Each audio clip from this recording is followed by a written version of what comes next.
हम लोग आवृत्ति करेंगे श्रीमद् भगवद गीता के दूसरे स्कंध के दूसरे अध्याय के 7वां श्लोक।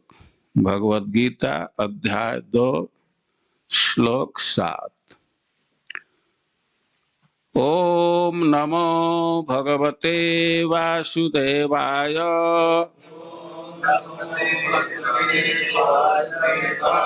ओम नमो भगवते वासुदेवाय।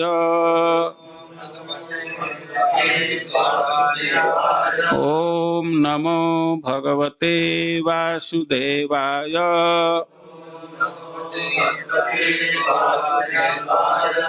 कार्पण्य दोष उपहत स्वभावः पृच्छामि त्वां धर्म समूढ़ चेतः यत् श्रेयः स्यात् निश्चितं ब्रूहि तत् मे शिष्यः ते अहं साधि मां त्वां प्रपन्नम्। कार्पण्य दोषोपहत स्वभावः पृच्छामि त्वं धर्म समूढ़ चेतः यच्छ्रेयः स्यात् निश्चितं ब्रूहि तन्मे शिष्यस्तेऽहं साधि मां त्वां प्रपन्नम्। कार्पण्य दोषोपहत स्वभावः पृच्छामि त्वं धर्म समूढ़ चेतः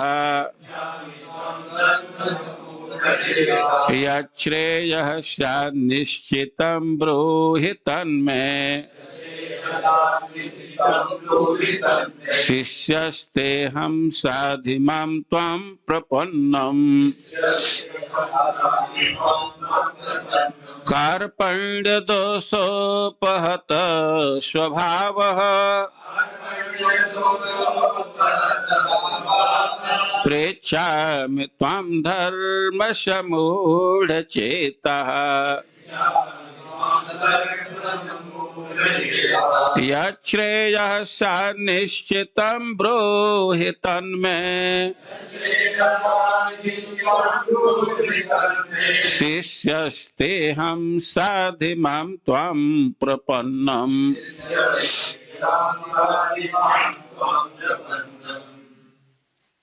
कार्पण्य दोषोपहत स्वभावः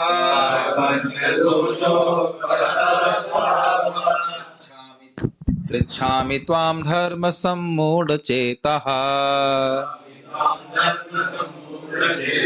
यच्छ्रेयः स्यात् निश्चितं ब्रूहि तन्मे शिष्यस्य तेऽहं साधि मां त्वां प्रपन्नम्।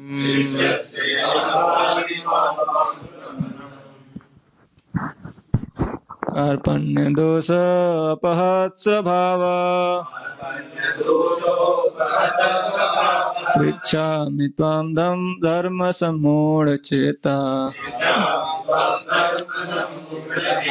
यच्छ्रेयः स्यात् निश्चितं ब्रूहि तन्मे शिष्यस्तेऽहं साधि मां त्वां प्रपन्नम्। माता जी। कार्पण्य दोषोपहत स्वभावः पृच्छामि त्वं धर्म सम्मूढ़ चेतः यच्छ्रेयः स्यात् निश्चितं ब्रूहि तन्मे शिष्यस्तेऽहं साधि मां त्वां प्रपन्नम्। कार्पण्य कृपणता दोष दुर्बलता से उपहत ग्रस्त स्वभाव गुण विशेषताएं पृच्छामि पूछ रहा हूँ त्वाम तुमसे धर्म धर्म सम्मूढ़ मोहग्रस्त चेता हृदय में यह जो श्रेय कल्याणकारी स्यात् हो निश्चितम विश्वास पूर्वक ब्रूहि कहो तत् वह मैं मुझको शिष्य शिष्य ते तुम्हारा अहम मैं साधी उपदेश दीजिए माम मुझको त्वाम तुम्हारा प्रपन्नम शरणागत। अनुवाद और तात्पर्य श्रील प्रभुपाद के द्वारा। अनुवाद। अब मैं अपनी कृपण दुर्बलता के कारण अपना कर्तव्य भूल गया हूँ और सारा धैर्य खो चुका हूँ। ऐसी अवस्था में मैं आपसे पूछ रहा हूँ कि जो मेरे लिए श्रेयस्कर हो उसे निश्चित रूप से बताएं। अब मैं आपका शिष्य हूँ और आपका शरणागत हूँ, कृपया मुझे उपदेश दें। तात्पर्य। यह प्राकृतिक नियम है कि भौतिक कार्यकलाप की प्रणाली ही हर एक के लिए चिंता का कारण है। पग पग पर उलझन मिलती है, अतः प्रामाणिक गुरु के पास जाना आवश्यक है जो जीवन के उद्देश्य को पूरा करने के लिए समुचित पथ निर्देश दे सके। समग्र वैदिक ग्रंथ हमें यह उपदेश देते हैं कि जीवन के अनचाही उलझनों से मुक्त होने के लिए प्रामाणिक गुरु के पास जाना चाहिए। ये उलझनें उस दावाग्नि के समान हैं जो किसी के द्वारा लगाए बिना भभक उठती हैं। इसी प्रकार विश्व की स्थिति ऐसी है कि बिना चाहे जीवन की उलझनें स्वतः उत्पन्न हो जाती। कोई नहीं चाहता कि आग लगे, किंतु फिर भी वह लगती है और हम अत्यधिक व्याकुल हो उठते हैं। अतः वैदिक वाङ्मय हमें उपदेश देता है कि जीवन की उलझनों को समझने तथा उनका समाधान करने के लिए हमें परंपरागत गुरु के पास जाना चाहिए। जिस व्यक्ति का प्रमाणिक गुरु होता है वह सब कुछ जानता है, अतः मनुष्य को भौतिक उलझनों में न रहकर गुरु के पास जाना चाहिए। यही इस श्लोक का तात्पर्य है। आखिर भौतिक उलझनों में कौन सा व्यक्ति पड़ता है? वह तो जीवन की समस्याओं को नहीं समझता। बृहदारण्यक उपनिषद 3:8-10 में व्याकुल व्यग्र मनुष्य का वर्णन इस प्रकार हुआ है। यो वा एतदक्षरम गार्ग्य अविदित्वा अस्मान् लोकान् प्रयति सकृपण। कृपण वह है जो मानव जीवन की समस्याओं को हल नहीं करता और आत्म साक्षात्कार के विज्ञान को समझे बिना कुकुर शुकर की भांति इस संसार को त्याग कर चला जाता है। जीव के लिए यह मनुष्य जीवन अत्यंत मूल्यवान निधि है जिसका उपयोग वह अपने जीवन की समस्याओं को हल करने में कर सकता है। अतः जो इस अवसर का लाभ नहीं उठाता वह कृपण है। ब्राह्मण इसके विपरीत होता है और इस शरीर का उपयोग जीवन की समस्त समस्याओं को हल करने में करता है। यह एतदक्षरम गार्ग्य विदित्वा अस्मान् लोकान् प्रयति स ब्राह्मण। देहात्म बुद्धिवश कृपण या कंजूस लोग अपना सारा समय परिवार, समाज, देश आदि के अत्यधिक प्रेम में गंवा देते हैं। मनुष्य प्रायः चर्म रोग के आधार पर अपने पारिवारिक जीवन अर्थात पत्नी, बच्चों तथा परिजनों में आसक्त रहता है। कृपण यह सोचता है कि वह अपने परिवार को मृत्यु से बचा सकता है, अथवा वह यह सोचता है कि उसका परिवार या समाज उसे मृत्यु से बचा सकता है। ऐसी पारिवारिक आसक्ति निम्न योनि पशुओं में भी पाई जाती है, क्योंकि वे भी बच्चों की देखभाल करते हैं। बुद्धिमान होने के कारण अर्जुन समझ गया था कि पारिवारिक सदस्यों के प्रति उसका अनुराग तथा मृत्यु से उनकी रक्षा करने की उसकी इच्छा ही उसकी उलझनों का कारण है। यद्यपि वह समझ रहा था कि युद्ध करने का कर्तव्य उसकी प्रतीक्षा कर रहा था, किंतु कृपण दुर्बलता कार्पण्य दोष के कारण वह अपना कर्तव्य नहीं निभा रहा था। अतः वह परम गुरु भगवान श्री कृष्ण से कोई निश्चित हल निकालने का अनुरोध कर रहा है। वह श्री कृष्ण का शिष्यत्व ग्रहण करता है। वह मित्रता पूर्ण बातें बंद करना चाहता है। गुरु तथा शिष्य की बातें गंभीर होती है और अब अर्जुन अपने मान्य गुरु के समक्ष गंभीरता पूर्वक बातें करना चाहता है। इसलिए श्री कृष्ण गीता ज्ञान के आदि गुरु हैं और अर्जुन गीता समझने वाला प्रथम शिष्य है। अर्जुन भगवत गीता को किस तरह समझता है यह गीता में वर्णित है। तो भी मूर्ख संसारी विद्वान बताते हैं कि किसी को मनुष्य रूप श्री कृष्ण की नहीं अजन्मा की शरण ग्रहण करनी चाहिए। श्री कृष्ण के अंतः तथा बाह्य रूपों में कोई अंतर नहीं है। इस ज्ञान के बिना जो भगवत गीता को समझने का प्रयास करता है वह सबसे बड़ा मूर्ख है। जगत गुरु श्रील प्रभुपाद की। आज के 10 दिन बाद गीता जयंती 25 दिसंबर को। गीता बहुत महत्वपूर्ण ग्रंथ है। एक तरह से कह सकते हैं कि सबसे महत्वपूर्ण ग्रंथ है। गीता भगवान श्री कृष्ण बोले हैं अर्जुन को निमित्त बना करके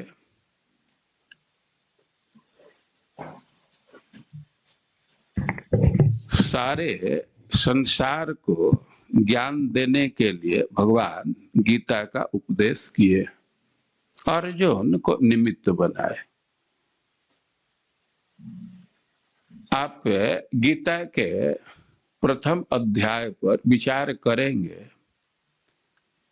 तो स्पष्ट है कि युद्ध की तैयारी है। दोनों पक्ष बिल्कुल युद्ध के लिए तैयार हो चुका है। युद्ध प्रारंभ होने वाला ही है, लेकिन अर्जुन कृष्ण को आज्ञा देते हैं कि सेनयोरुभयोर मध्य रथम स्थापय मेच्युत। हे अच्युत, मेरे रथ को दोनों सेनाओं के बीच में खड़ा करो। कृष्ण सारथी हैं, अर्जुन रथी हैं। जैसा रथी कहता है उसके अनुसार सारथी को चलना होता है। एकदम स्पष्ट शब्दों में आज्ञा दे रहे हैं। सेनयोर उभयोर मध्य, दोनों सेनाओं के बीच में मेरे रथ को खड़ा कीजिए।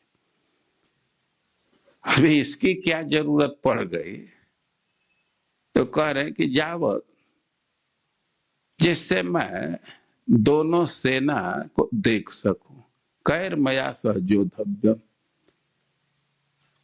अस्मिन रण समुद्र में। यह जो युद्ध का उद्यम है, तैयारी है, और इस युद्ध में किसके साथ हमको लड़ना है थोड़ा एक बार देख लें। दोनों सेना के बीच में स्थापित की। अब रथी बोला, आज्ञा दिया, तो कृष्ण रथ को खड़ा किए दोनों सेनाओं के बीच में और निर्देश कीजिए पश्चैतान कुरु नीति। इन कौरवों को देखिए, अब एक शब्द का ऐसा प्रभाव हुआ कि अर्जुन की स्थिति बदल गई। बोले तो बड़े उत्साह में थे, लेकिन कुरुनीति या कुरुवंशियों को देखे।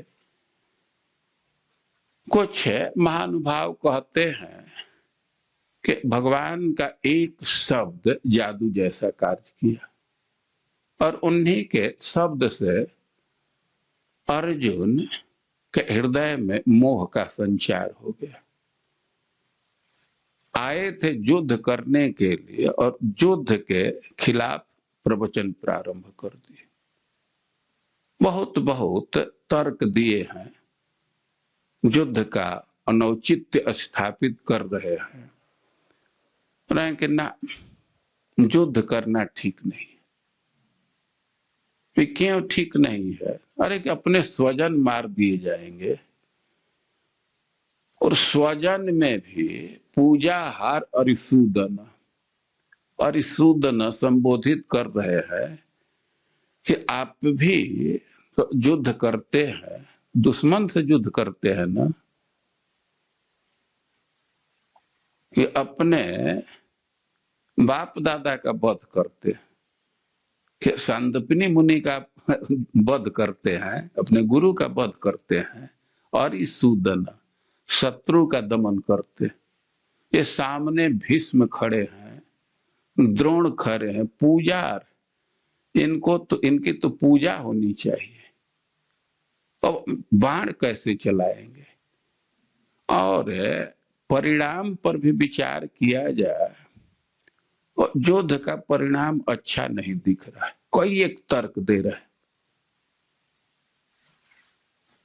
है कि युद्ध होगा तो सैनिक मारे जाएंगे, स्त्रियां तो युद्ध में नहीं आई हैं, वे तो घर में हैं, और उनके पति मारे जाएंगे, तो विधवा हो जाएंगे, और वो रोएंगी, बिलखेंगी, तो उसका पाप तो लगेगा। और इतना ही नहीं है, उनका रक्षक कोई नहीं बचेगा, तो वे दूषित हो जाएंगी, कुल परंपरा नष्ट हो जाएगा, और शुद्ध संतान के अभाव में हमारे पूर्वज भी पतित हो जाएंगे।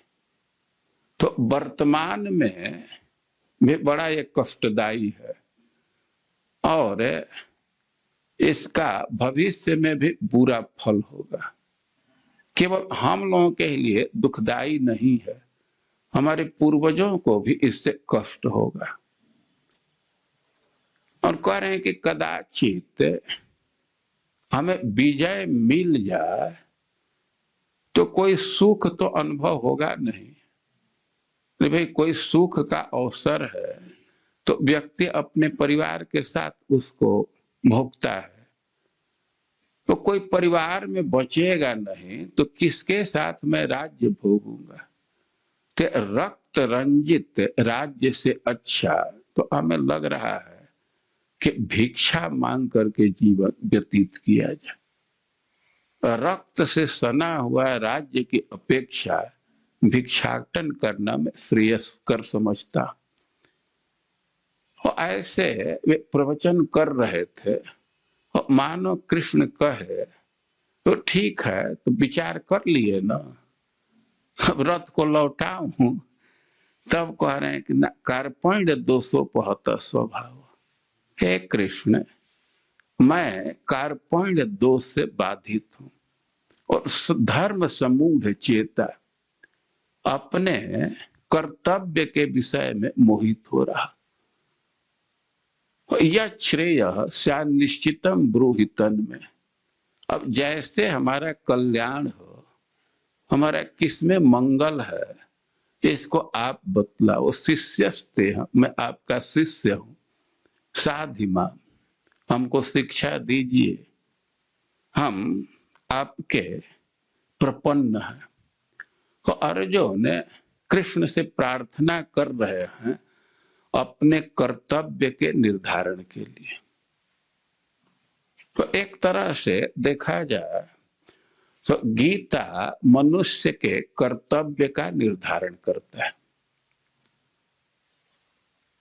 और अर्जुन के निमित्त सारे मानवता का, सारे मनुष्य जाति के कर्तव्य का निर्धारण किया गया।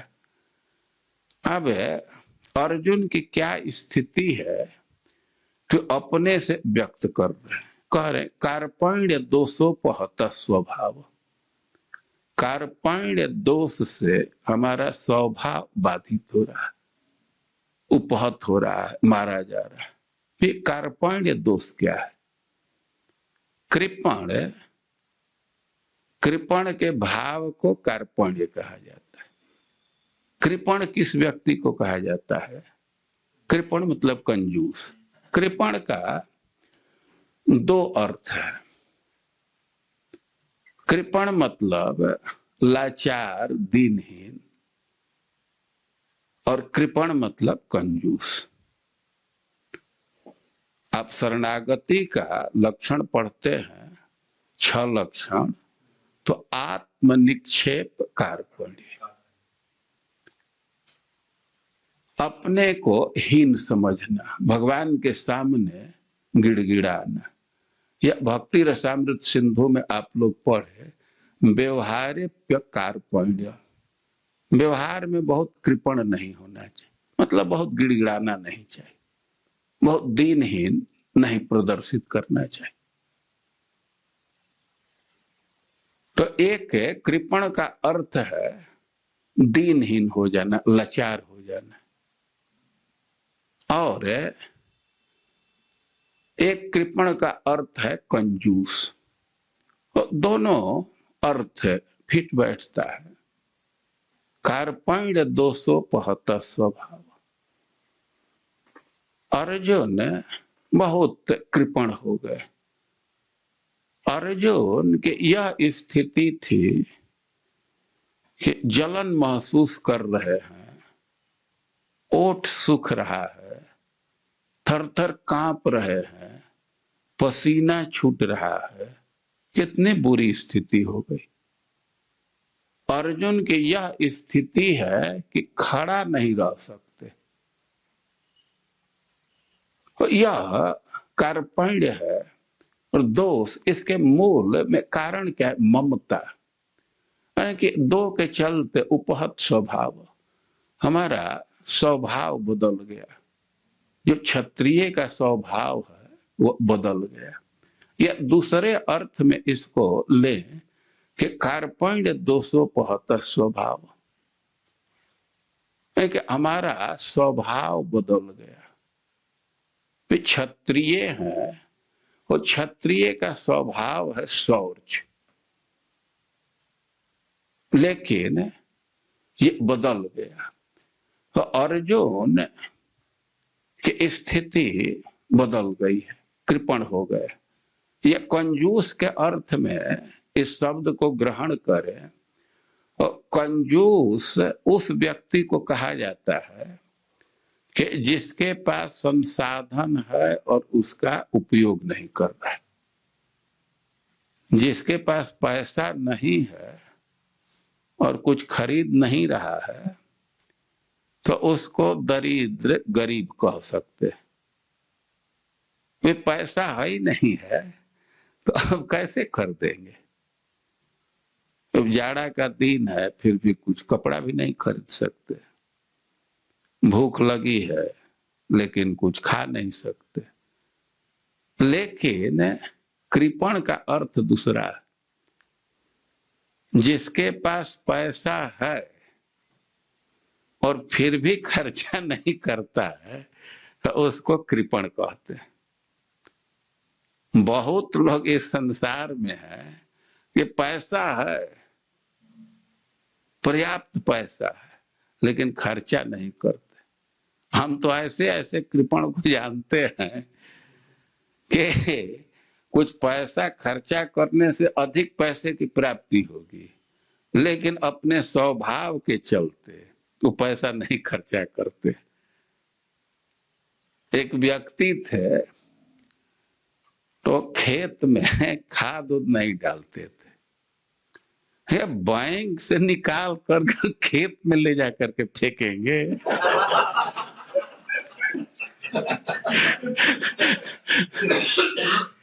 उनके लड़के बहुत परेशान रहते थे, खाद डाल करके दूसरे लोग अधिक पैदा ले रहे हैं, लेकिन अब बैंक से पैसा वो नहीं निकाल सकते। और पैसा है और उसका उपयोग नहीं कर रहे हैं, उसको कहा जाएगा कृपण। अर्जुन की स्थिति पर विचार कीजिए कि उनकी कितनी क्षमता थी। अर्जुन के ओर संकेत कर रहा है परीक्षित महाराज श्रीमद् भागवतम में 10वें स्कंध में भगवान की कथा सुनने के प्रार्थना के क्रम में एक श्लोक बोले हैं कि पिता महा में समरे मरंजयी देव व्रताद्यायी रथस्तिमिंगलई दुरत्ययम कौरव सैन्य सागरम। कौरवों के सेना को एक सागर के समान कह रहे हैं। सागर को पार करना बहुत कठिन होता है। पिता महा में समरे मरंजयी देव व्रताद्ययी अतिरथस्तिमिंगल। कौरवों का विशाल सेना, और उसमें भीष्म जैसे अतिरथी थे। अतिरथी उस व्यक्ति को कहा जाता है जो अकेले अमित सैनिकों के साथ लड़ाई करने में सक्षम हो। वो कह रहे हैं कि कौरवों का जो सेना थी तो समुद्र के समान, और देवव्रताद्य रथस्तिमिंगल, और उसमें भीष्म इत्यादि तिमिंगल के समान थे। तिमिंगल उस प्राणी को कहते हैं जो तिमी को निगल जाए। जैसे हम लोग कैप्सूल को निगल जाते हैं, तो वैसे ही जो तिमी मछली को निगल जाए उसको तिमिंगल कहा जाता है। और तिमी मछली का विस्तार होता है 100 योजन।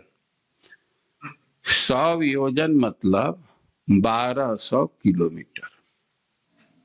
तो 1200 किलोमीटर लंबी मछली को जो एकदम कैप्सूल जैसा निगल जाए तो उस प्राणी को तिमिंगल कहा जाता है।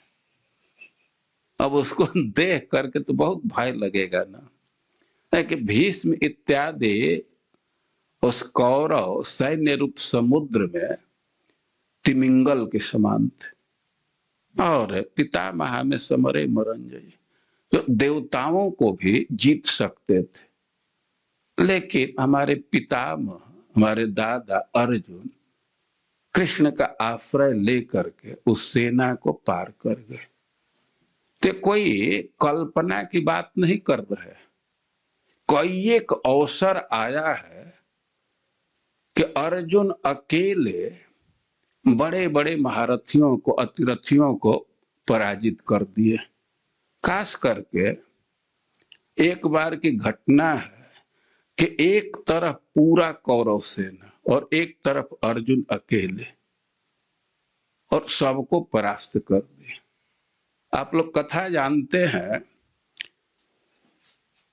कि महाराज युधिष्ठिर जब जुआ में हार गए या कपट से उनको हरा दिया गया तो उनको वन में जाना पड़ा। 12 साल का वनवास और 1 साल का अज्ञातवास। अज्ञातवास का अर्थ है कि 1 साल पता नहीं चलना चाहिए कि वो लोग कहाँ हैं। केवल पता चल गया कि इस जिला में है, इस शहर में है, तो फिर 12 साल का वनवास रिन्यू हो जाए, फिर 12 साल वन में जाना पड़ेगा। ये पांडव लोग अपना वनवास का जीवन व्यतीत किए। जब 12 साल बीत गया तो महाराज युधिष्ठिर एक दिन मीटिंग बुलाए कि भाई अब 1 साल कहाँ बिताया जाए जिससे पता न चले। तो अर्जुन से प्रश्न किए कि बतलाओ, कोई स्थान बतलाओ कि कहाँ हम लोग 13वां साल व्यतीत करें। तो अर्जुन कहे कि कोई बड़ी समस्या नहीं है, अरे आपको तो यक्ष का आशीर्वाद मिला है तो कोई पहचान नहीं पाएगा, और हम लोगों का बहुत बहुत राजाओं से अच्छा संबंध है, किसी के यहाँ 1 साल बिता देंगे। तो कई एक स्थान का उल्लेख किए। महाराज युधिष्ठिर कहे कि मत्स्य देश का राजा जो विराट है, तो वह बहुत हम लोगों से स्नेह करते हैं, तो उनके यहाँ हम लोग चले, मत्स्य देश विराट नगर में चले। लेकिन मीटिंग में प्रस्ताव रखे कि कैसे हम लोग अपने को छिपाएंगे, कौन क्या बनेगा, कैसे रहेगा। तो अर्जुन ही कहे, पहले पूछे कि ठीक है हम लोग चलेंगे, लेकिन आप कैसे वहां रहेंगे। महाराज युधिष्ठिर कहे कि हमें तो कोई चिंता नहीं है, हम तो जा करके राजा से कह देंगे कि हम महाराज युधिष्ठिर के राज्य में सेवा करते थे, लेकिन अब महाराज युधिष्ठिर का राज्य तो है नहीं, तो बेरोजगार हो गए हैं, तो हमको रोजगार दीजिए। हम अपना नाम कंक बतलाएंगे और जा करके कहूंगा कि हम पासा खेलना जानते हैं, दूसरे को सिखा भी सकते हैं, तो हमारी तो चिंता नहीं है। अब भीम की बात आई, भीम कहे कि हम भी अपना कर लेंगे, हम अपना नाम बल्लभ बतलाएंगे और रसोईया का काम करेंगे। फिर महाराज युधिष्ठिर पूछे अर्जुन से कि तुम क्या करोगे। तो अर्जुन कहे कि मैं अपना नाम बृहन्नला बतलाऊंगा और मैं नृत्य शिक्षा का काम जाकर के करूंगा। अब नकुल की बात आई तो नकुल भी कहे कि हम भी अपना रोजगार चुन लेंगे, हम तो गौशाला के कार्य में बहुत दक्ष हैं, हमको भगवान दिए हैं कुछ क्षमता इसमें, हम तो उत्तम उत्तम गाय के नस्ल को पहचान सकते हैं। तो हम नहीं, वो कहे कि हम, नकुल कहे कि हम घोड़े को सिखाना जानते हैं, कितना भी बिगड़ंत घोड़ा हो हम उसको ठीक कर देते हैं। तो हम अपना नाम ग्रंथिक बतलाएंगे और हम घोड़े को ट्रेनिंग देने का काम लेंगे। सहदेव कहे कि हम तो गाय के विषय में दक्ष है, गाय के नस्ल को पहचानते हैं, और हमको तो ये विद्या प्राप्त है कि हम उस बैल का पहचान कर लेते हैं कि जिस बैल के मूत्र का केवल घ्राण करने से, सूंघने से बांझ स्त्री भी गर्भ धारण करने में सक्षम हो जाएगी। तो मैं गाय का कार्य करूंगा और हम अपना नाम तंतिपाल करेंगे, तो तंतिपाल बतलाएंगे। अब सब लोग द्रौपदी की तरफ देखने लगे कि इनका पांचों का तो हो गया, द्रौपदी क्या करेगी। द्रौपदी कहे कि हमारी चिंता मत कीजिए, हम भी अपनी व्यवस्था कर लेंगे। हम जाकर के कह देंगे रानी से कि हम द्रौपदी के सैरंध्री थे, हम भी अरे दूसरे की सेवा करके हम अपना 1 साल का टाइम बिता लेंगे, हमारी चिंता आप लोग मत कीजिए। तो ऐसे उन लोगों में मीटिंग हो गया। लेकिन अब समस्या थी कि भाई हथियार को कहाँ रखा जाए, हथियार लेकर के तो नहीं जाएंगे ना। तो अर्जुन प्रस्ताव रखे कि इस वन में एक बहुत घना वृक्ष है, समी वृक्ष, तो इसी में इसको बांध देते हैं। तो ये लोग सब अपना आयुध ले जा करके एक वृक्ष के डाली में बांध दिए। से डाली मोटा जो शाखा है, तो उसके नीचे बंवर इत्यादि जुटा करके और उसी में सब हथियार बांध दिए। धौम्य ऋषि उनको बहुत उपदेश दिए कि राजा के साथ कैसे व्यवहार करना चाहिए, बड़ा महत्वपूर्ण है।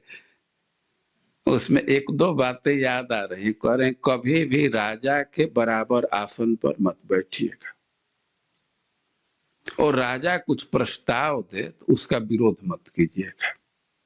और एक बात कहे कि राजा के जो विरोधी गुट का है तो उसके साथ कभी बात मत कीजिएगा, नहीं तो राजा संशय करने लगेगा। ग्रुप होता है ना, अब विरोधी ग्रुप में बैठेंगे, उनसे घुल मिल करके रहेंगे तो राजा संशय करेगा। बहुत बहुत शिक्षा दिए। महाराज युधिष्ठिर सबसे पहले राजा विराट के पास गए और हाथ में पासा लिए थे। राजा विराट पूछे कैसे आ गए? महाराज युधिष्ठिर कहे कि हम महाराज युधिष्ठिर के राज्य में लोगों को पासा खेलना सिखाते थे, लेकिन अब तो महाराज युधिष्ठिर का राज्य है नहीं, तो हम बेरोजगार हो गए। तो राजा कहे कि कोई बात नहीं, आप यहीं रुकिए और जो कार्य महाराज युधिष्ठिर के राज्य में करते थे वही कार्य यहाँ कीजिए। तुरंत उनको ले लिए। अब थोड़े देर के बाद भीम गए, हाथ में कलछा लिए थे। राजा पूछा कि कैसे आ गए? वो कहा कि हम भोजन बनाना जानते हैं, हम नौकरी के लिए आ गए, हम कुक हैं। राजा कह रहा है कुक जैसा तो नहीं लग रहे हैं। इतना हट्ठा कट्ठा शरीर है ना, हमको नहीं लग रहा है कि आप दूसरे के सेवक हैं, लेकिन फिर भी कह रहे हैं तो चलिए ठीक है, आपके कहने से मैं रख लेता हूं, यही और कार्य कीजिए, कुकिंग का कार्य कीजिए। इसके बाद अर्जुन गए। अर्जुन नपुंसक के रूप में गए थे, स्त्री के वेश में गए थे। उनका नाम था बृहन्नला। तो राजा पूछा कि अब क्या करते हैं? कि हम नृत्य शिक्षा देते हैं, संगीत शिक्षा और नृत्य दोनों देते हैं। तो राजा से कहे कि मैं नपुंसक हूं। तो राजा कहा कि सोचा कि हमारे लड़की को भी शिक्षा की जरूरत है, लेकिन अब लड़की को शिक्षा दिलाना है तो कहीं ये ने कपट से ऐसा वेश न धारण किया, तो मेडिकल टेस्ट कराए। जब नपुंसक निकल गए, रिपोर्ट ठीक आया, तो कहे कि हमारे बेटी को आप नृत्य शिक्षा दीजिए। तो ऐसे सब लोग गए, सबको रोजगार मिल गया। अब द्रौपदी तो नगर में प्रवेश कर गई, लेकिन उसको थोड़ा संकोच हो रहा था, अभी नगर में ही थी। तब तक रानी की दृष्टि पड़ी उधर। तो रानी खुद अपनी एक सेविका को भेज करके बुलाई, जाओ उस स्त्री को बुला लाओ। जब द्रौपदी जी गई, सुदेष्णा नाम है रानी का, और पूछी कि यहाँ इस नगर में कैसे घूम रही हो? तो द्रौपदी कहे कि मैं सैरंध्री हूं, मैं उबटन बनाती हूँ, अंगराग बनाती हूँ, और महाराज युधिष्ठिर का राज्य था तो वहीं मैं सेवा करती थी, द्रौपदी का सहयोग करती थी। लेकिन अब तो राज्य नहीं है और मैं दासी हूं। सुदेष्णा कह रही है जैसा तुम्हारे चेहरे का कांति है, अंग में कांति है, अंग का बनावट है, तुम तो दासी नहीं लगती हो, तुम तो खुद रानी लगती हो। लेकिन जो हो, तुमसे तुम्हारे प्रति हमारा स्नेह तो जा रहा है और हम रख भी लेती, लेकिन हमको एक भय है कि तुमसे जब ही राजा का संपर्क होगा तो शायद रानी का त्याग करके तुमको स्वीकार कर लेगा। द्रौपदी कही कि ना, इस विषय में आप निश्चिंत रहिए, हमको 2 काम से यदि आप बचा देगी, 2 कार्य करने के लिए बाध्य नहीं करेंगे, तो हमारा कोई भी पुरुष स्पर्श नहीं कर सकता। यदि हमसे चरण सेवा नहीं कराएंगे, किसी का चरण दबाने के लिए फोर्स नहीं करेंगे, और किसी के जूठा खाने के लिए 2 चीज से हमको वंचित रखेंगे, तो कोई भी पुरुष हमारा स्पर्श नहीं कर सकता। और यदि कोई ऐसा साहस करेगा, तो हमारे 5 गंधर्व पति हैं, बहुत बलशाली हैं, वे उसका वध कर देंगे। आप इस विषय में निश्चिंत रहिए। जब ऐसे कहे तो सैरंध्री को, द्रौपदी को रख ली, तो वे लोग रहने लगे। कहीं से कुछ पता नहीं चल रहा था, और इधर कौरव लोग अब रोज मीटिंग करते थे, क्या कर हैं कहाँ, कुछ तो पता चले। तो बहुत दिन तक वो कुछ निर्णय नहीं कर पाए, लेकिन कुछ कुछ अनुमान जा रहा था कि जैसे मत्स्य देश की समृद्धि बढ़ रही है, तो लग रहा है कि पांडव उधर ही है। कुछ कुछ अनुमान कर रहे थे, लेकिन कई एक दूत भेजते थे, कुछ पता नहीं चलता था। लेकिन जब कीचक का वध हो गया, तब इमरजेंसी मीटिंग कॉल किया दुर्योधन, और कहा कि देखिए, अब इसमें कोई संशय नहीं है, वो पांडव मत्स्य देश में है, क्योंकि कीचक का वध करने वाला भीम के अतिरिक्त कोई दूसरा नहीं हो सकता। कि वो अपना उदाहरण दे रहा है कि कीचक, हम और भीम एक जोड़ी के हैं, और कीचक का वध भीम के अतिरिक्त कोई दूसरा नहीं कर सकता। कीचक मार दिया गया तो भीम मारा होगा, तुम्हें पता कैसे चलेगा? तो उसी में कोई प्रस्ताव रखा कि गायों का जा करके अपहरण किया जाए। यदि अर्जुन है वहां, तो गायों के अपहरण को सहन नहीं कर सकता। गाय को लेकर के भागेंगे तो जरूर सामने आ जाएगा रुकने के लिए। तब ये लोग रणनीति बनाए, और त्रिगर्त देश के एक राजा थे, उनका बैर था, उनका अपमान हुआ था राजा विराट से। कीचक ही उनका अपमान किया था। तो अब दुर्योधन उनको उस्काया कि अब तो कीचक मार दिया गया, अब तुम बदला ले लो। तो त्रिगर्त देश का राजा सोचा कि हाँ, अब तो कीचक नहीं है, तो अब बदला लिया जा सकता है। तो पूरा सेना को सजाया और जा करके विराट के गायों का अपहरण करने लगा। 1 लाख गाय लेकर के चल दिया। अब तो ग्वारिया लोग जा करके राजा को बतलाए कि 1 लाख गाय को हाँक करके ले जा रहे हैं, और जल्दी कीजिए नहीं तो बहुत दूर लेकर के चला जाएगा। तो राजा कहे कि पूरी सेना को लगाओ, और कहे कि ये जो बृहन्नला है, नहीं, ये कंक और बल्लव, भीम का नाम बल्लव था, ये भी बड़ा योद्धा है, और तंतिपाल और ग्रंथिक वो भी युद्ध जानते हैं, उनको भी ले चलो। तो उनके लिए भी कवच दिया गया।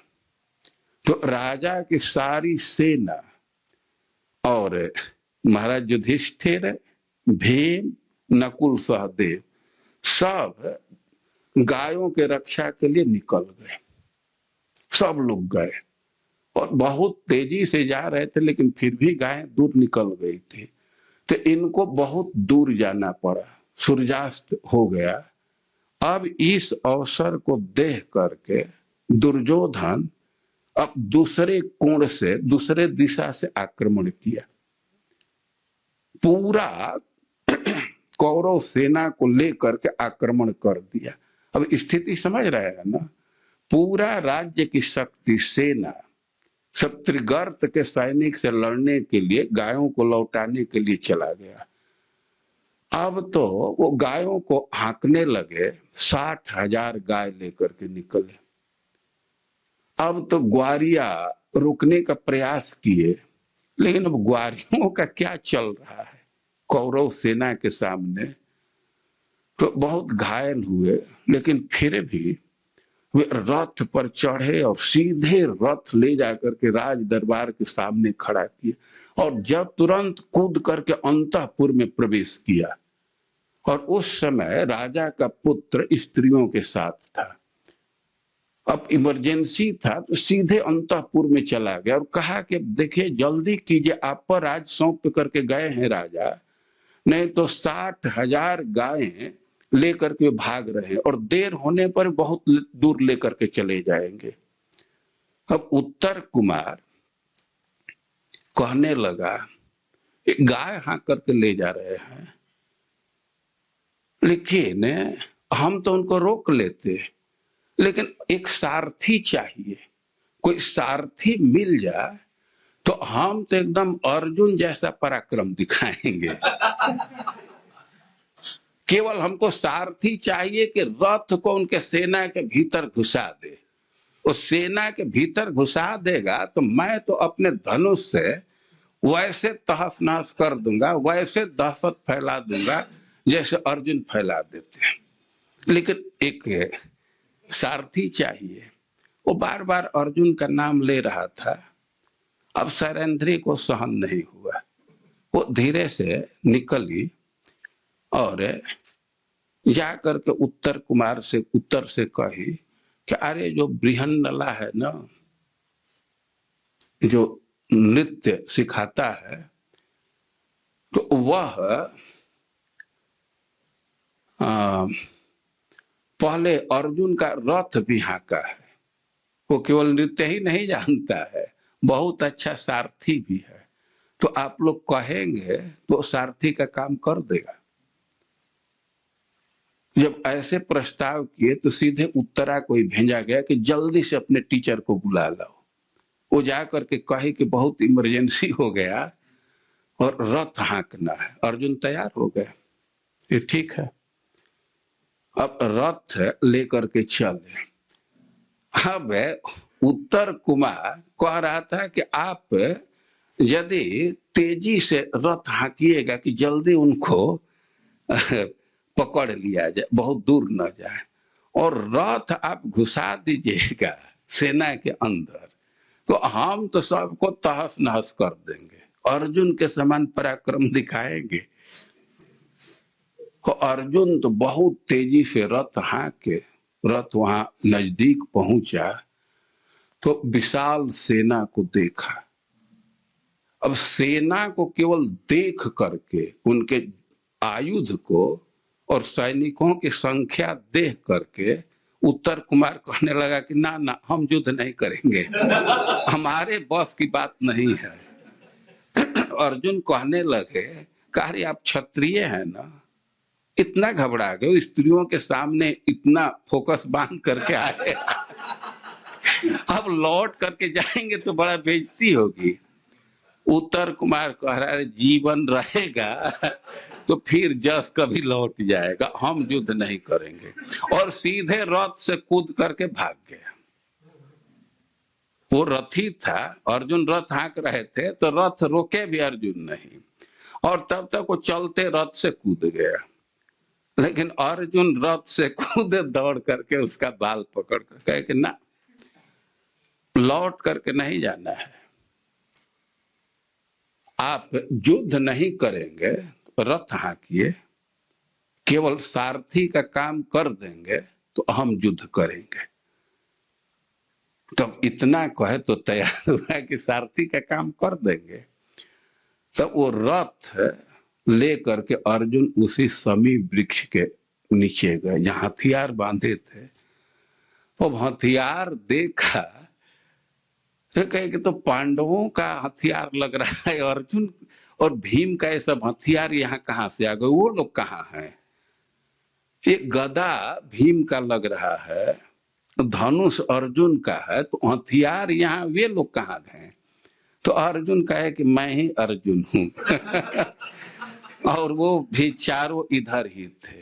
तब तो उसको सांत्वना हुई कि चार अर्जुन है। तो अर्जुन अकेले ही पूरा कौरव सेना को परास्त कर दी, अकेले।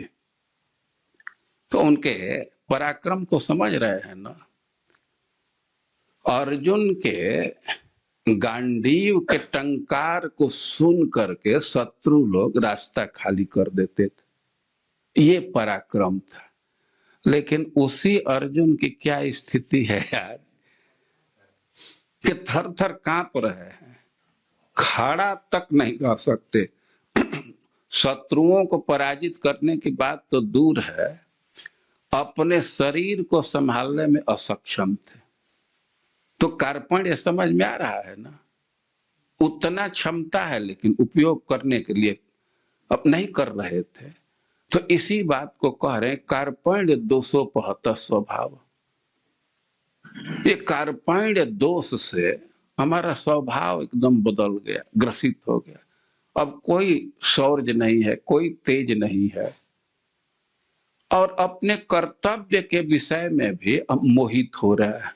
युद्ध करना ठीक है कि भिक्षा मांगना ठीक है, हम कुछ निर्णय नहीं कर पा रहे। और कह रहे हैं कि कार्पण्य 275 स्वभाव पृच्छा में त्वाम धर्म समूढ़ चेता। अब आप बतलाइए, मानो कृष्ण कहे अरे भाषण तो आप कर रहे हैं, तो अब हम क्या बतलाएं? कहें कि ना अब भाषण नहीं करेंगे, शिष्य, अब तो हम शिष्य हैं, आपके शरण में हैं, आप कृपा करके बतलाइए। तो अर्जुन ने कृष्ण की शरणागति स्वीकार की है, कार्पण्य दोष से बाधित होकर के अपने कर्तव्य के निर्धारण के लिए भगवान उनको उपदेश दिए। लेकिन जैसे पहले कहा गया कि भगवत गीता सबके लिए है, फिर तो अर्जुन के परिप्रेक्ष्य में देखे तो उनमें युद्ध की क्षमता थी लेकिन युद्ध नहीं कर पा रहे थे, कार्पण्य दोष है। तो ये सारे मनुष्य पर कैसे घटित होगा? सबके पास तो बहुत भारी बल है नहीं, लेकिन अब इसको इस रूप में समझना चाहिए कि जो भी मनुष्य है तो शरीर बहुत भारी संपदा है। ये मनुष्य शरीर बहुत भारी संपदा है और इसका जो उपयोग नहीं कर रहा है तो वह कृपण है। श्रीमद् भागवतम में लिखा गया है कि सृष्ट्वा पुराण विविधान अजयात्म शक्त्या, भगवान अपनी माया शक्ति से विविध प्रकार के शरीर बनाए। वृक्षा, सरीसृप, वृक्ष बनाए जो कितना परोपकारी हैं, फल देते हैं।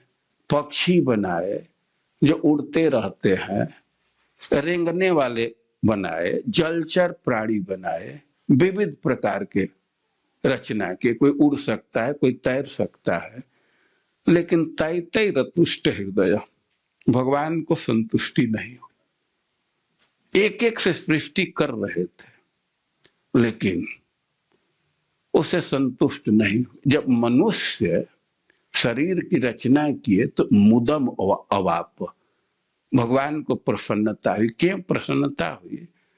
कि ब्रह्मावलोकधिषण, ये मनुष्य शरीर में ऐसी बुद्धि दिए कि जिससे ब्रह्मावलोक, ब्रह्म साक्षात्कार किया जा सकता है।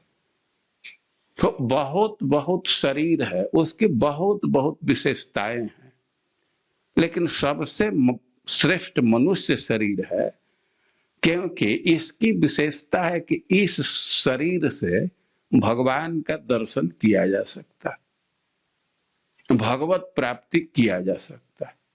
तो ये बहुत भारी गुण है, बहुत भारी संपत्ति है। लेकिन इस संपत्ति का उपयोग जो नहीं कर रहा, एक नंबर का कृपण है।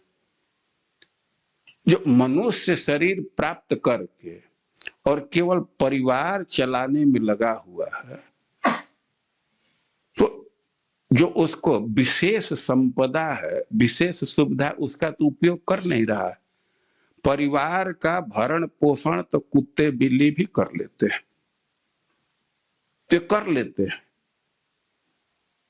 मैं अपने आंख से देखा हूं, गांव में मंदिर पर देखा कि कुतिया अपने बच्चे का पालन पोषण कर रही है। पालन पोषण करने के लिए उसके पास क्या बुद्धि है, तो एक दिन देखा कि अपने मुंह में ही वो भात लाई और अपने बच्चे के सामने रख दी, कोई बर्तन में नहीं, अपने मुंह में ही, और उसको निकाल दी, बच्चा खाने लगा। तो अपने शरीर से वो घूम फिर करके भोजन अपना भी जुटा ली, अपने बच्चे के भी लिया दी, और रक्षा की व्यवस्था भी कर लेती है। यह वृंदावन की घटना है। ये जाड़ा के दिन में सुबह सुबह में परिक्रमा कर रहा था,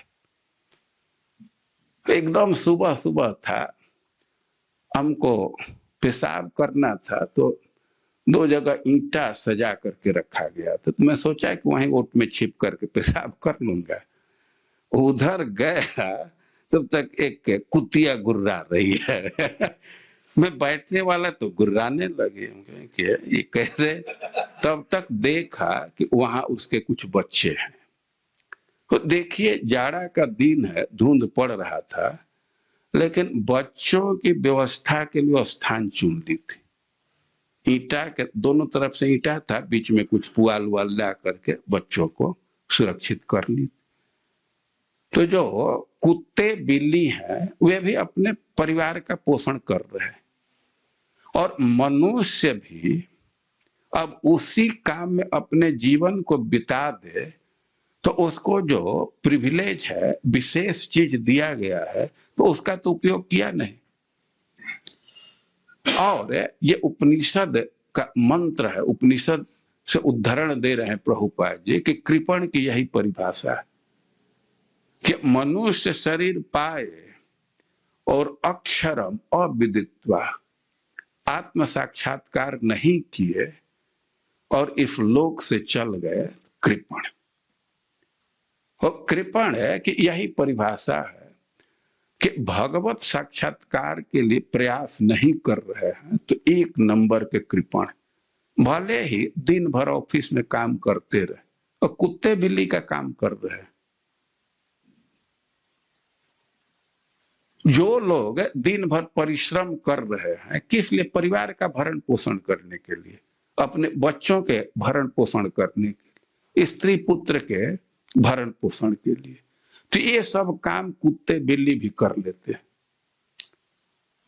वो भगवान जो सुविधा दिए ब्रह्म साक्षात्कार की, भगवत प्राप्ति की, तो उस बुद्धि का उपयोग नहीं, उस दिशा में उपयोग नहीं कर रहे हैं, तो 1 नंबर के कृपण। ये अंतर है। पशु पक्षी हैं, अपने परिवार का भरण पोषण कर लेते हैं, लेकिन उनके पास यह बुद्धि नहीं है कि अगले जीवन के लिए, वैकुंठ में जाने के लिए भी कुछ योजना कर सके। लेकिन मनुष्य की विशेषता है कि अपने परिवार का भी भरण पोषण कर सकता है, इस संसार के भी व्यवस्था कर सकता है, और अगले जीवन के लिए भी सीट रिजर्व कर सकता है। तो उस कार्य को नहीं किए तो 1 नंबर का कृपण है। तो ऐसे व्यक्ति के लिए अर्जुन कह रहे हैं कि यह श्रेय, अब इस विषय में जो अपने कर्तव्य के विषय में मोहित है, तो कैसे कल्याण होगा इसके विषय में बतलाइए। तो भगवान बिल्कुल सीधे से शब्दों में कई एक स्थान पर बतलाए। भगवान की भक्ति करने से व्यक्ति भगवान के धाम को प्राप्त कर जाएगा। तो एक तरह से ये भक्ति के उपदेश के लिए ये भगवत गीता भगवान बोले, और हम कृपणों के कर्तव्य निर्धारण के लिए भगवत गीता बोली गई है। तो इस तथ्य पर विचार करना चाहिए और अपने कार्पण्य का त्याग करना चाहिए। हरे कृष्ण।